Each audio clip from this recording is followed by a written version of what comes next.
live with Careers in the Cloud. Mao, we're live. We're in the studio. Finally. It's not virtual. You're in Barcelona. I know. Feels good, man. Well, I'll be honest, I didn't think that we'd ever do something like this in person. I thought it would always be virtual. What a way to kick 2023 off, right? Like we're taking it to the next level. When MA and Kate and our CEO David said they were going to invest, we didn't think it would be this big. But here we are. We're in Barcelona. Mao flew out all the way from Toronto. And I think it was worth it because we've got a great guest. I actually met this guy 4.5 years ago. He was probably the first person I ever met when I first landed in Barcelona. He's been in Salesforce over 15 years, Salesforce manager, delivering some of the most complex integrations and implementations right now. If you don't know him, you're about to know him. And if you're in Barcelona, you probably have seen him leading some of the biggest user groups to take place here in BCN. It is our pleasure to introduce the man, the myth, the legend, David Sánchez. Wow. Vamos. Wow. What a big introduction. Thank you. Good luck following that, You Chico. deserve Thank it. you, Mike, You deserve it. for having me. It's been a pleasure to keep contact with you and doing this amazing podcast, the first one in 2023. It's been a long time, So David. yeah, It's been a long it's time. awesome. too. Yeah. I'll thank let you for having me. I'll let Mao open the carver and we can start drinking. But That's the best way. But for those that don't know you, David, and if you don't in Salesforce, I don't know where you've been, but in Spain, you've done a lot, right? You've contributed to the ecosystem in so many ways. Give us a quick intro as you sip that carver and well-deserved sip Good. on who you are. Just a quick intro on for the people watching. If they don't know David Sánchez, what are you willing to share with the world out there? 30 seconds introduction. Let's go. So I've been in the CRM ecosystem, Salesforce mainly, for the last 15 years. I am a Salesforce platform manager. I'm working for an end client in Barcelona. So mainly I'm managing a team that is designing, and implementing solutions on the Salesforce platform. So I live and breathe every day Salesforce technology. So I'm trying to help my users, the processes in my company, to try to process all the data that we are receiving in the best way that we can do so we can get the value that Salesforce is expecting us to get. So basically just kicking Salesforce butt out there, right? Yeah. One project at a time. I think, look, you've worked on the partner side and now more on the client side. I suppose a question for me and Mao and obviously some of the audience as well, right? People who have worked for SIs and are now thinking of crossing over to end clients or vice versa. What would you say are the pros and cons? Like overall, when you compare partners, end clients, what has your experience been so far? And be honest. I will be honest. 100%. Always. Especially after that glass of coffee. Yeah. Or 2 glasses. Yeah, you're right. Every person is different and every context and every moment is different, right? I can explain and relate my own story. So I started in 2008. I've been in the consulting business, Salesforce and CRM consulting business for 12 years specifically, and then the last 3 in an end client scenario, right? So pros and cons. I can tell you, in the past, it was maybe tougher to be part of a consulting business because you were supposed to travel. Yep. You were exposed to technology only through the projects. So you couldn't access Trailhead, for example, right? So when I started, everything was more self-taught. You need to learn from the senior guy that you have in your team, right? To be excellent meant to spend long hours in the project. So try to dedicate a lot of time to learning those technologies. Today is different. We have Trailhead. We have, because of COVID and the pandemic, we have a nomad life. We have people traveling around the world, trying to live the life that they want to live, and at the same time earn money doing what they prefer to do, which is Salesforce. More of a balance, right? So that was not the scenario that I had in the past.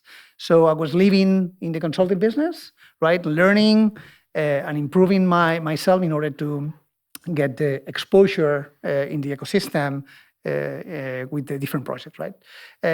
Today, we've got a better balance, right?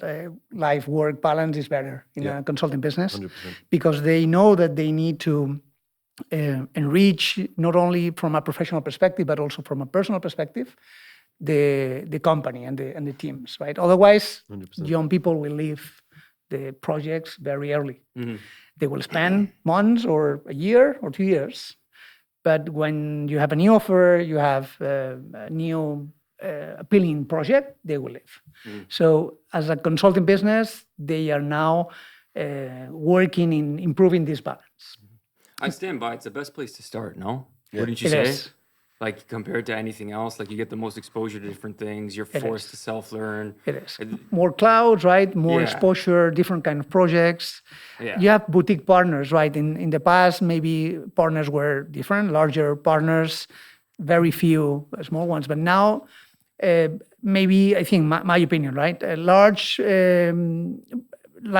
partners are not increasing the number of people that they are hiring because they are optimizing the teams, and they are building center of excellence around the teams that they have, so they can work with the clients to build applications and build solutions instead of selling services, which was the old way of doing things. Right. Now they are collaborating with the client. Supposed to be more build those. scalable, no? Correct. Right, yeah. Correct. That makes a lot of sense. And at the same time, we have small partners, which are basically boutiques. A boutique is a small partner. Small, I mean 50, 70, 100 people in the team, right? And they are focusing on industries. They are getting exposure on really special clouds, right? Like financial services and insurance, like Revenue Cloud, like Velocity. And this specialization is what is making those boutique partners gain new clients. Because as a client, and I'm a client now, I'm going to talk as a client, I do prefer to have a partner with a lot of specialization. I can imagine David being ruthless. He's like, no, not using you guys, because you've been on the other side. Because you know the tricks. So you understand like the sales side of it, because you were involved in all areas. You know the tricks. Of course, you need to find a way. What are the tricks? Yeah, that's a them. good question, actually. Give us at least two insights of when you did I a cannot pre-sales disclose all demo. of No them. trade secrets. I cannot disclose all of them, but there are tricks, because as a consulting business, you need to make money. And you need to find a way to have your people billable in the projects. Is it hard when people aren't billable and you've got that pressure of people being on the bench? Lot of pressure. Yeah. How do you overcome that? You need to try to put the right people in the right project so they can deliver the value. Because if you're putting the wrong people in the wrong project, that's not working. And then the people that it's in the bench, you need to train them, and you need to be aware of these people that is going to be on the bench for a month or 2 months.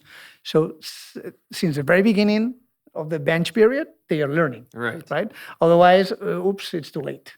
How long do you give it? It may depend partner to partner, but how long would you give it that someone's on the bench before you're like, see you later, buddy?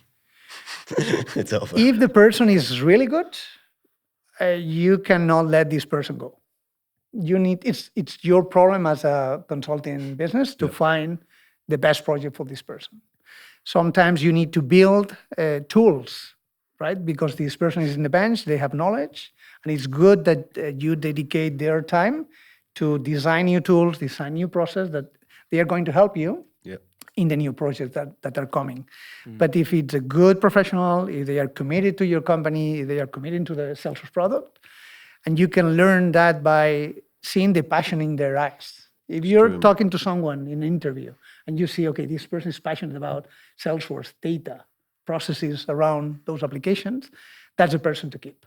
Is there a lot of that though, like growing talent that way? Like what's the landscape of the Spanish ecosystem exactly? Like I spent some time in it, like that's right, we met at a base camp like almost 4 years ago probably, but I spent most of my time, and so was Hemi, like in other markets, even though we both lived here, right? What's the landscape exactly regarding talent, technologies? Is it more, I don't know, perm friendly, contract friendly? Like what's the state of everything now? And maybe even compared to what it used to be when you started out here? Yeah, and compared to before pandemic and after pandemic, because this has changed. This has changed a lot. TSN turning point, yeah. Yeah, in the past, before the pandemic, maybe it was more a perm basis contract. As a professional, you had options. Maybe you received different requests. from recruiters on a weekly basis or a monthly basis.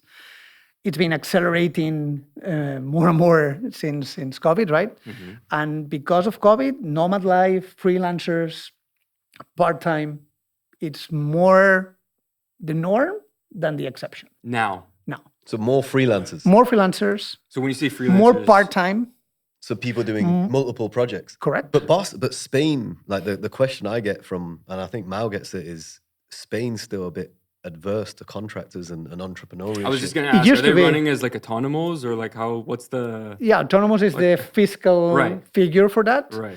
In the past, maybe people were not eager to do that because you were easily contracted on a permanent basis. Right. So why should I go with the freelancer path, right? Makes and sense. I need to pay my own taxes, etc. It was not easy.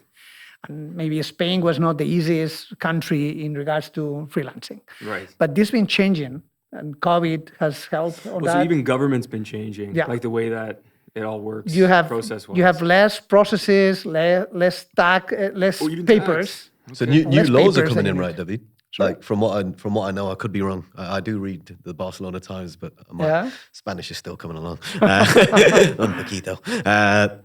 It is changing. Like they are bringing out new taxations. From what I hear, like there's things that are going on right now where they're trying to reduce the taxes, right, for freelancers, so it's easier. The barrier is lower now than in the past. Right. So if you're combining this with the ecosystem, Salesforce ecosystem, tech ecosystem, it's a good moment for having a normal life, freelancing lifestyle. Because we get asked that a lot, man. Like me and Mao work global markets, right? So like UK and North America used to be the holy grail. Like I want to move to the UK, but don't have to mention what's going on in England right now. Yeah. But is Spain now, like if someone came to you or like they had a conversation with me and Mao and said, what's it like to live and be in Salesforce in Barcelona in particular, because this is where you've been for most of your career, what would your advice be? Would you advise people to come to this ecosystem? Is it a good place if you're in Salesforce and tech to set up? It is. Salesforce, I can give you some figures. Salesforce, as a vendor, they have increased the footprint in Spain for the last 5-7 years to 700 people in Spain. Salesforce, the vendor. So even after everything that just went down, like over the past couple months, correct, still looking good. Of course, Spain. there is a period of but layoffs, it's in specific areas, right? Yeah, Spain is one of the fastest countries in growing ecosystems in Europe, right? For Salesforce. So Salesforce is investing a lot in Spain. Because of that, there are 100 partners in Spain. Really? Yeah. That's a lot for just Spain on its own. More or less 5 of them are global partners. 20 of them are medium-sized partners. It means more than 50 to 200 employees. Then you have the small partners, right? Up to 50, more or less, people. And then a growing and more advancing segment of freelancers. Okay. Yeah. So it's becoming... In terms of growth, you've seen the growth over the last 7-8 years. Correct. And in terms of Salesforce's footprint, there's more companies that are adopting Salesforce. Because I was speaking to someone who we mutually know who's been a practice director for many years. I won't name the name, but I think we both know him.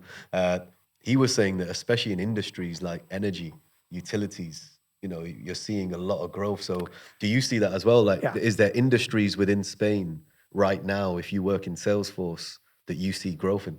Yeah, they're growing because large companies, they have invested for years in Salesforce. Yeah. And now in Spain, remember that the United States is always 15 years ahead of Spain. Sure. UK is 10 years ahead of Spain. Now in Spain, we are living what you live in 10 years back, right? Yeah. So now we have more freelancers, and now we have a lot of investment of large companies and medium and small companies in Salesforce. Mañana, right? What about the tech gaps? So if you look at areas, if someone was looking to move here, or if someone was looking to start out what their, like their career here in Spain, what areas of technology are lacking the most? Yeah, I would say that industries is the main focus for Salesforce, right? Okay. So remember, sales and service is the bread and butter right now. So there's no value, or the big value is not in the sales and service cloud ecosystem. That's the bread and butter, is the foundation. Baseline. Correct. In the past, it was, of course, the main one, right? But now we have Marketing Cloud, we have Commerce Cloud, we have integrations with MuleSoft, we have Slack, we have different clouds. It's not just the basic Salesforce has sales been and acquiring service, a right? lot of companies, and they need to get the value from them. So for that reason, specialization, right, is very important. So if we can combine someone with the specialization from the business perspective, right, Yeah. with the technology, Salesforce, then Yeah. you can find a way to grow your career. And you know what? I was going to ask you on that, David. Given the recent news, let's not beat around the bush. Let's address it as it is, because this comes out at a time where last week and just over the last few days, many have lost their jobs across EMEA, even Spain. If someone was watching this and they're now hesitant to get in Salesforce, from your expertise and advice, again, there's only so much that you can see as well. What would your advice be to them if they were listening to this and they're like, actually, you know what? Salesforce doesn't look like a stable ecosystem. Why would I want to come to Spain? Is there anything that you see leading user groups, being involved with the ecosystem and the community, that tells you different, that actually the ecosystem in Spain is strong? Yeah, the ecosystem, we are suffering, right? Those layoffs. And of course, people involved in those layoffs are going through a tough time. What we need to see is the short, not the short term only, but the medium or large term for that, or long term for that, right? So if we are investing in our career, we need to think about the knowledge that we need to acquire to get the best projects and the best positions that we can get in the Salesforce ecosystem. Other ecosystems like Google, Amazon, Microsoft, they are suffering the same, right? Because the technology area or arena was growing for years. A lot of job positions were published, the salaries were growing. It seemed like nothing was ending, right? And it was going too far. Yeah. But that's where people get confused. It's not just Salesforce. It's Correct. tech as a whole, right? Correct. And especially the big And after companies. COVID and pandemic, we discovered that, okay, it was nice to get your delivery at home, right? Through an application. Like Global. Like Global or any other company. But yeah, of course, you discovered that sometimes the projects are not delivering the value that you need to deliver. And when a client is investing in Salesforce technology, they expect the value. And we need to train people for that. It is expensive. It is expensive. I mean, compared to other solutions out there, it is expensive, but you need to get the value. It's much more expensive if you don't get the value. Do you think, right, working on the SA side, and Mal can back this up because he works with Salesforce as well, like I do in EMEA, do you think that a lot of the clients don't actually understand what they're getting? Or what the product does? Yeah. Or they're not using it Every the day. way that the product should be used? Because you must have seen that. Every day. How do you combat that? Like, how do you get over like someone spending millions and not utilizing the product for what it should be used First for? thing is an investment that you need to make in the long run, right? So you cannot think of Salesforce as a database. If you're thinking of Salesforce just as a database, it's really expensive. But Salesforce is more than that. So you need to find a way to connect your data and your processes in the different clouds. Yeah. And that's when you get the value, and that's when you get the best discounts and offers from Salesforce, the vendor. Mm-hmm. It's better for you to use different clouds than one single cloud. Got you. You're not a good client if you're just using Sales Cloud. Right. They don't want you. Right. I think they're trying to change that, but again, it takes a while to probably change like sales. And you need someone and stuff internally. like that. Yeah, what I for discover sure. is it's much Accountability. worse. The scenario is much worse when you don't have someone internally who's leading this conversation, right? Now you say that as an internal guy. I know, So when he was on the other side, he was like, take it all. Oh, you want CPQ and billing? There's trick number one. That's trick number one. You need someone inside. Correct. Again, like now, in terms of your career, you've done so much. You're now, a manager that's leading teams, implementations. What's the next step for David? Where are people going to see Next step is to learn more and more about the technology. What I discovered from my jump from the consulting business to the end client is that you're maybe getting less exposure to different clouds, right? Because when you're in the consulting business, You're locked in. with the end Yeah. client, right? Whatever Let's they say you decide to log buy. in, but you have better understanding and knowledge of the technology, and you can go deeper in the technology. Do you think you'll ever get bored though, David? Do you think it will ever get to a point where No. you're like, I miss No. being on that side? Every day I learn something new. So it's not BAU. Every Like you're day. constantly driving change, correct. and they're investing in the technology, which helps. Yeah.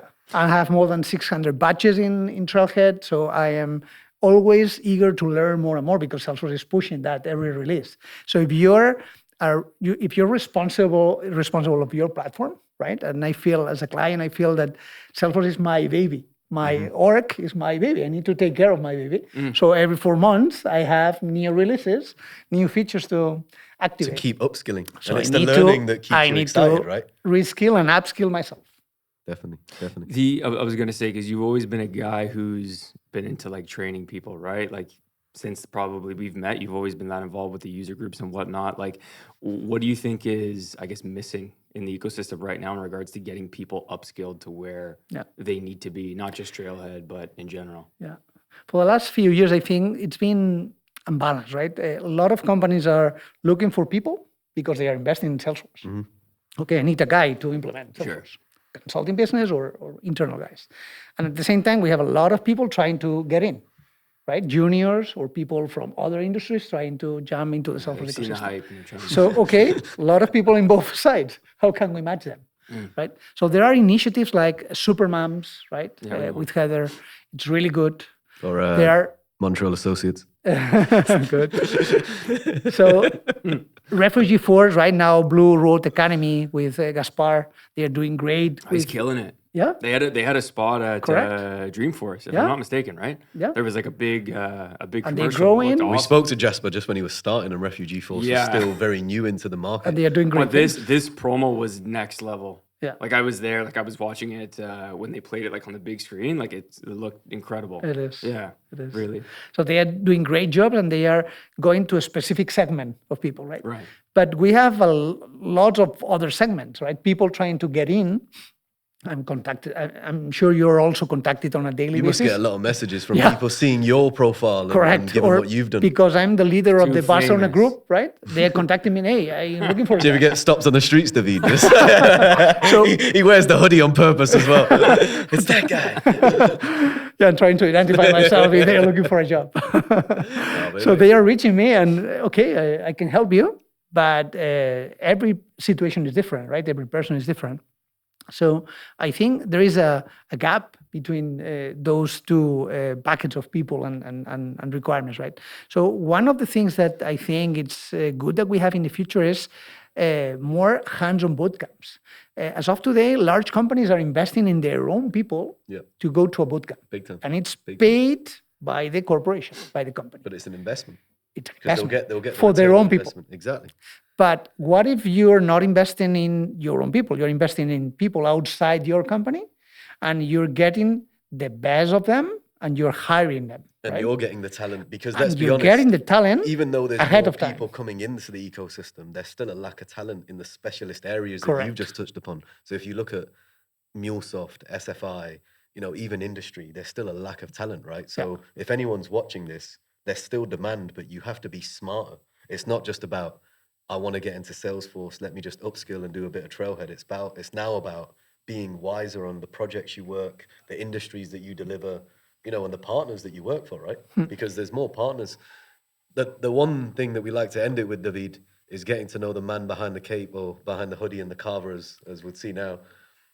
For those that are watching, when you want to de-stress, this is a quick fire round. Mal can add some questions because I think the people want to get to know you as a person, right? Yeah. Because I know you're passionate about Salesforce and it's non-stop. I'm passionate about I can imagine a lot of things.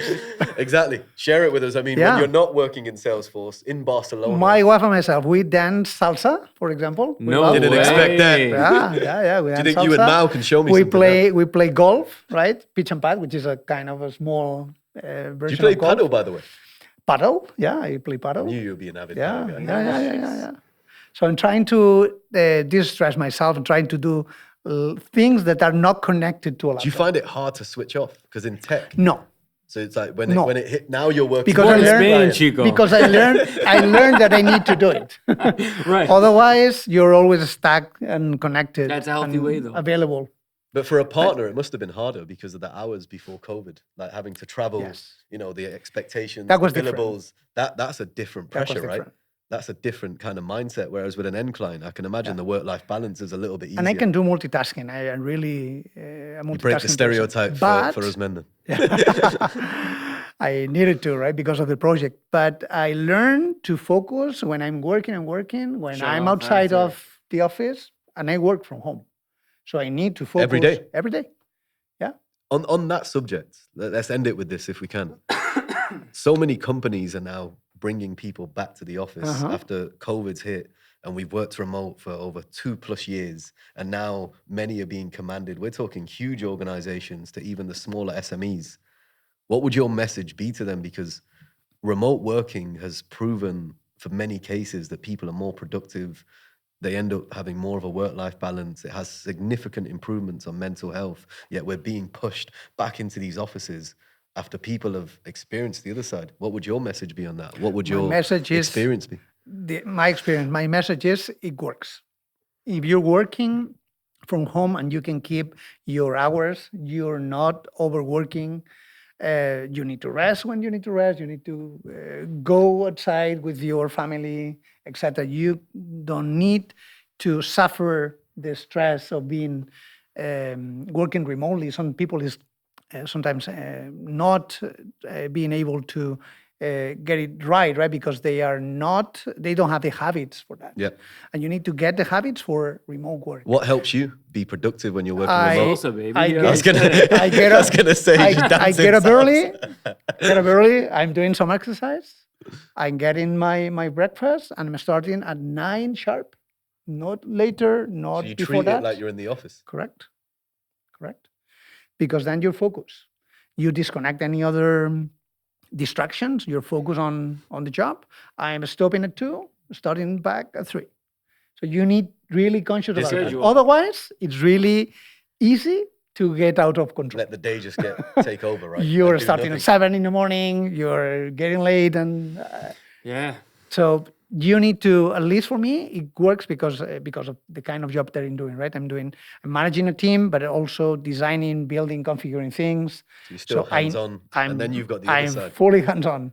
So I need to focus on that. Otherwise, you cannot be productive. So I feel I'm very productive right now. So I will keep my remote work because my company. And you manage a team, which is interesting because Yeah. me and Mao manage teams. My team remote. is not in Barcelona. So And again, then you still work remote. why should I go to the office if my team is not in Barcelona? Oh, there you go. There you go. Makes sense. But for those not watching and they are in Barcelona or they're looking to come here, tell us about the user group just to wrap it up, David. Correct. Like, where can they see you next? Where are you going to be? Obviously, you're one of the celebrities on LinkedIn, especially within Spain. People know who you are, but in terms of your user group, where can they find you? How can people get a hold of you? I know you've got a backlog right now. It's probably thousands messaging you every day. You can go to the Trailblazer community, search for Barcelona Administrator Group. The next event is on February the 22nd. February the So 22nd. in 2-3 weeks. Fly me back out. No.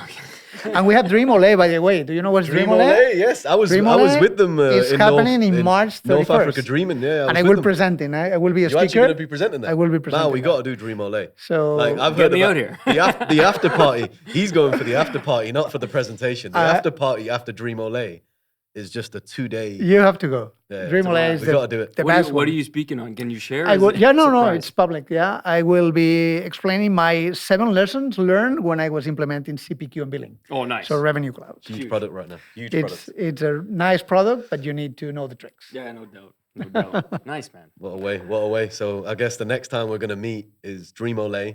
Carver's going to be on David.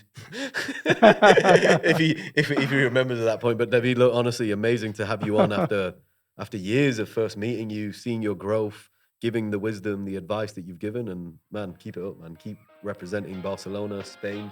And till the next time at Dream Ole. Thank you for having me. Gracias, amigo. A vosotros. Hasta la próxima. Thank you.